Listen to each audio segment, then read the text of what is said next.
একদিন আমার নবী বসে বসে হাসতেছে, সাহাবীরা নবীর চেহারা দেখে বলতেছে, ইয়া রাসূলুল্লাহ, আজকে নবুয়তের আকাশে এত সুন্দর হাসি কেমনে?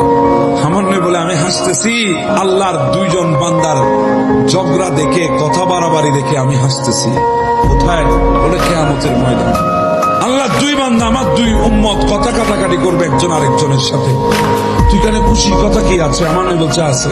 এক বান্দা এসে বলবে, আল্লাহ এই বান্দা আমার বিরুদ্ধে আচরণ করেছে, আমার উপর জুলুম করেছে, আমার হক মেরেছে, আল্লাহ আমি বিচার চাইতে এসেছি।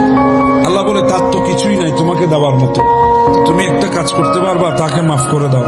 বান্দা বলে, আল্লাহ না, মাফ করবো না, বেশি কষ্ট দিয়েছে আমাকে। আল্লাহ বলবেন, তাহলে একটু নজরটা তুল, জান্নাতের দিকে তাকা।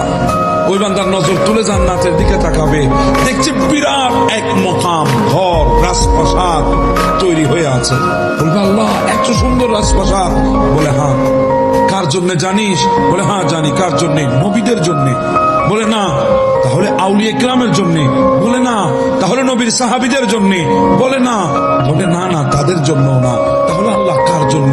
বলে, ওই মকামটা বানিয়েছি আমি তার জন্য, যে তার ভাইয়ের কে মাফ করে দিয়েছে।